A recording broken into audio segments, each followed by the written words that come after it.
اسمع يا ليفا، مش كل عيل طلع امبارح يفتح صدره ويقول انا جارح. يا ابن الصقر غير الغراب، حتى لو شعرنا شاب. اصغر ما فينا اسد، والاسد ما بيشغلوش كلاب. عشان كده هنرد النهارده على الاستاذ وليد الفراج اللي طلع واهان الدرب المصري الاهلي والزمالك واهان الكره المصريه.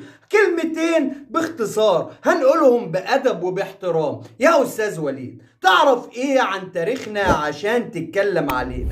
تعرف إيه عن تاريخ النادي الأهلي العظيم اللي شرف الكورة العربية قبل المصرية؟ هقول لك كلمتين وهوضح لك صورتك وحقيقتك، ومش معنى إن جبت نجمين يبقى هتركب علينا وتتنطط كمان.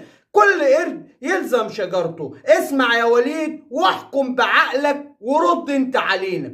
النادي الاهلي المصري هو الاكثر حصولا على الالقاب القاريه بعد ريال مدريد. النادي الاهلي المصري اللي حقق كل شيء وكسر كل الارقام القياسيه. الاهلي المصري اللي خد 11 دوري ابطال افريقيا. النادي الاهلي المصري اللي وصل لكاس العالم للانديه 8 مرات. طب مين اكبر نادي حصولا على البطولات القاريه بعد النادي الاهلي؟ هو نادي الزمالك يا ليفا. افهم واعقل يا ليفا. الاهلي والزمالك اللي شرفوا الكوره العربيه وقالوا للدنيا كلها ان احنا عندنا كوره، عندنا متعه وعندنا فن وعندنا هندسه. تعال هرد عليك مع احترامي الكامل لشعب السعودية وللدوري السعودي وللكرة السعودية.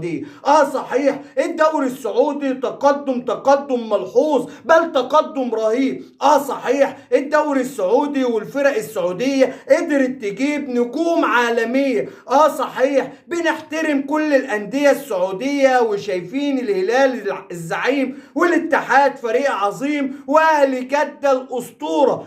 صحيح بنحترمكم وبنقدركم، لكن الاحترام لازم يقابله احترام. وعشان كده هرد عليك بأمور بسيطة.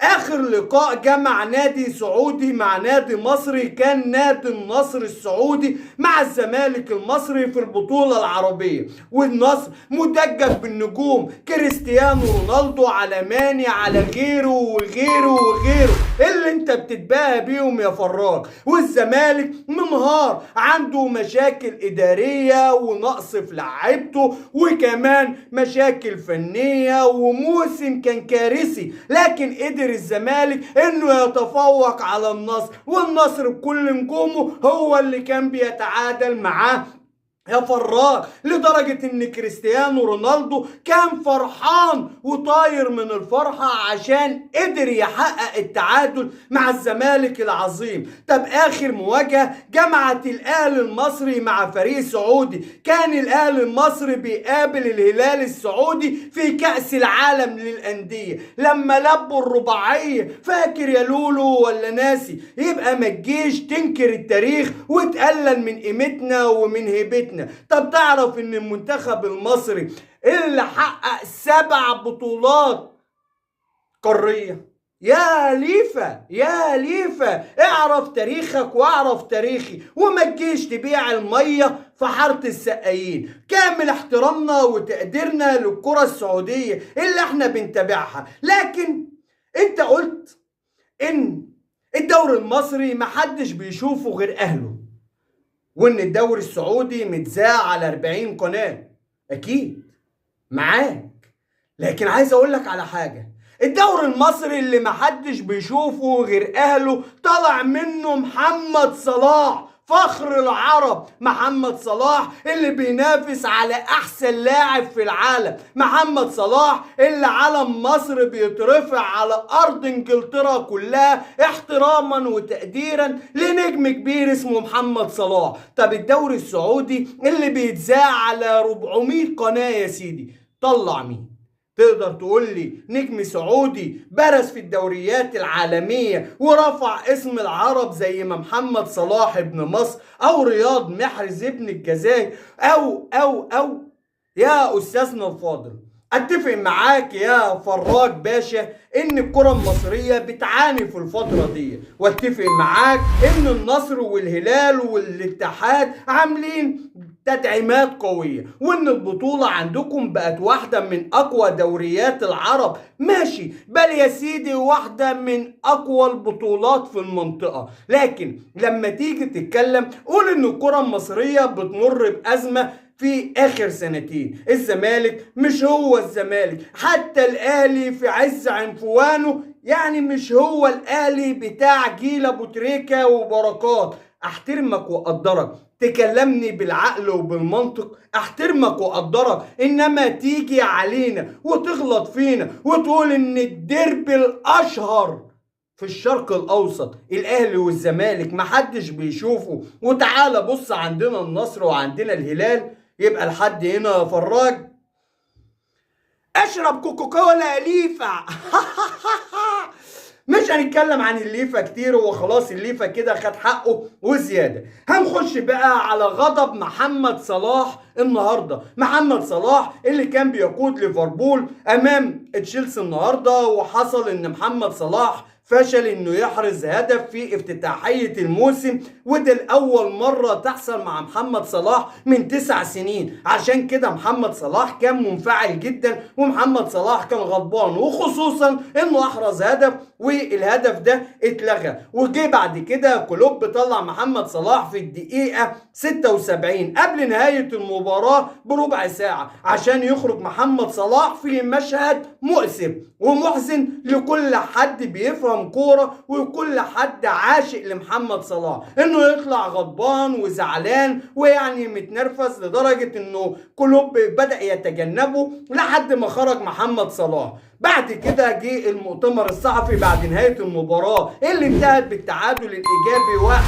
1-1، ولما اتسأل كلوب عن موقف محمد صلاح قال أنا اللي يهمني مصلحة الفريق، أنا ما بتعاملش مع اللاعب على إنجازاته وبطولاته وأرقامه واللي حققه، أنا بتعامل إن مصلحة الفريق النهاردة إن محمد صلاح يلعب أو محمد صلاح يخرج. في لحظة غضب من تصرف محمد صلاح بالنسبة ليورجن كلوب. لكن هتسألني أنا عن رأيي الشخصي، هل محمد صلاح أخطأ؟ نعم وبالتأكيد وقولا واحدا محمد صلاح أخطأ خطأ كبير جدا، وخصوصا لما يطلع من نجم بقيمة وحجم ومقدار محمد صلاح اللي المفروض انه قدوة لكل اللاعبين. محمد صلاح هو واحد من أعظم اللاعبين في الجيل الحديث. لما تبقى خارج فكل الكاميرات أكيد هتبقى متسلطة عليك، وخصوصا ان انت نجم عالمي، نجم الفريق، احسن لاعب في ليفربول، واحد من افضل 5 لاعبين على مستوى العالم. فكان يجب على محمد صلاح انه يتمالك اعصابه ويجزم غيظه ويطلع بصورة هادية، وبعد كده يبقى يتكلم مع كلوب زي ما هو عاوز. انما انه يطلع بالشكل ده،